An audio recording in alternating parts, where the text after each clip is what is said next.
convoqués à 13h30 à la gare de Dakar pour être les premiers voyageurs à bord du train express régional. Dans le hall de la gare, journalistes et autres officiels ont répondu présents et attendent impatiemment le départ. 14h06, une voix nous invite à embarquer. L'agence de presse sénégalaise était à bord. Dans le train, l'émerveillement et la satisfaction sont les sentiments les mieux partagés. Chacun essaie d'immortaliser ce moment à l'aide de leur téléphone portable. D'autres préfèrent regarder à travers la vitre un verre. Rame ultramoderne, silencieuse et confortable. Wi-Fi et climatisation généralisée. Prise électrique entre les sièges dans les wagons de première classe, permettant de brancher un ordinateur ou de charger son téléphone portable. Arrivé 15h à Diamniadio, une prouesse selon certains, grâce à ce train express doté de technologies de dernière génération. Ce 27 décembre 2021 marque ainsi une étape historique dans la marche collective vers le Sénégal émergent. Nous voilà en effet revenus à Diamniadio, non en voiture comme il y a 5 ans, mais à bord du TER pour son inauguration officielle qui sera suivie de sa mise en service. Nous poursuivons notre marche résolue dans le temps, dans le sens de l'histoire et dans le temps de l'action. La vision à la base de ce projet se trouve dans l'axe 1 du plan Sénégal émergent, destiné à la transformation structurelle de l'économie, grâce également à une volonté inébranlable de changer de paradigme, une volonté d'épouser la modernité traduite aujourd'hui en actes 5 ans après le démarrage des travaux. Cette vision part du constat qu'avec moins de 0,3% du territoire national, la région de Dakar concentre plus de 25% de la population sénégalaise et près de 70% de l'activité économique du pays. Dakar concentre également l'essentiel du parc automobile national et enregistre environ 40 000 nouvelles immatriculations par an, alors même que la région ne dispose pas d'un système de transport de masse fiable et prévisible. Il nous fallait donc relever 3 défis majeurs. Décongestionner Dakar et sa banlieue. Offrir, en plus de l'autoroute, un autre moyen de relier plus rapidement Dakar à la ville carrefour Diamniadio et à l'aéroport international Blaise Diagne. Enfin, il nous fallait assurer une meilleure fluidité du trafic vers l'intérieur du pays, en conformité avec notre politique d'équité territoriale.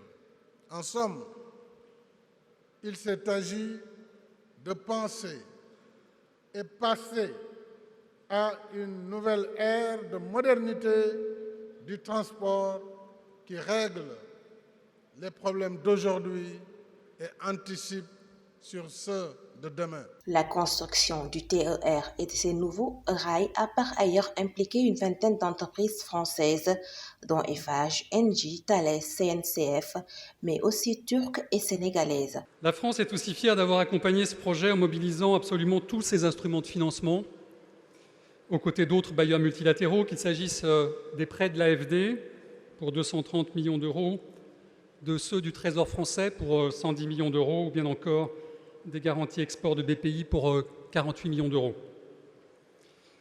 Le TER est un projet structurant s'il en est.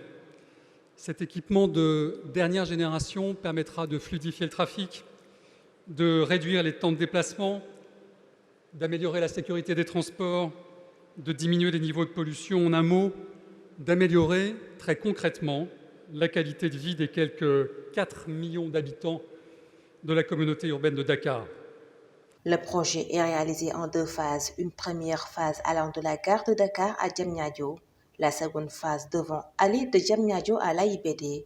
Le TER a été conçu pour répondre dans la durée à cet impératif. 1.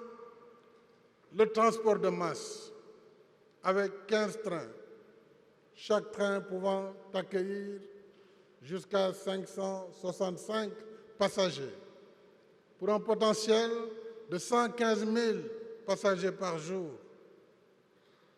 2. Le confort, avec un aménagement intérieur adéquat, le Wi-Fi à bord et la climatisation, aussi bien pour la première classe que pour la deuxième classe. 3e impératif, la régularité, avec une fréquence d'un train tous les 10 minutes. C'est l'engagement de la 7 heures, tous les 10 minutes de 6 heures à 22 heures et toutes les 20 minutes les dimanches et jours fériés. 4e impératif, la rapidité, avec une vitesse de pointe de 160 km à l'heure. 5e, la mobilité, avec 14 gares et haltes, 15 ponts-routes, 15 ponts-rails, 50 franchissements piétons. 6e impératif, la sécurité et la sûreté. Le TER est doté de technologies embarquées la plus avancée. Le TER a mobilisé une ingénierie technique et financière sophistiquée. En termes d'emploi, des milliers de jeunes Sénégalais et Sénégalaises ont été recrutés durant la phase de construction, mais aussi durant la phase d'exploitation du projet. Le TER a mobilisé une ingénierie technique et financière sophistiquée et exigé plusieurs acteurs intervenant dans des domaines divers et interdépendants.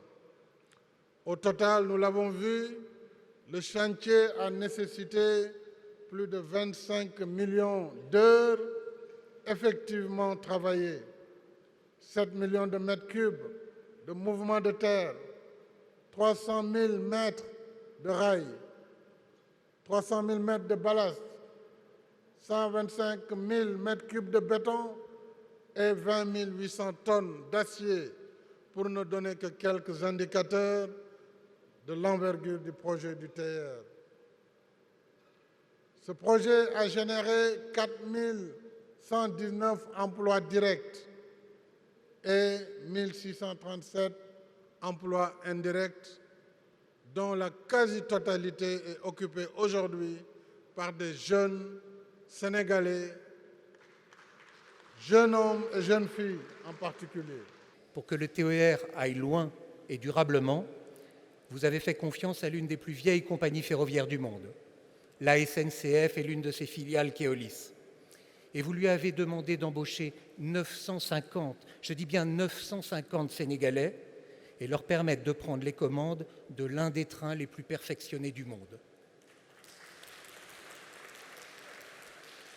Car le TER de Dakar puise sa force et son énergie dans ses personnels, dans ses collaborateurs, les Séterroises et les Séterrois, choisis parmi les meilleurs, qui ne doivent leur embauche qu'à leur seul talent et qui seront bientôt les exploitants d'un système dont ils connaîtront tous les secrets.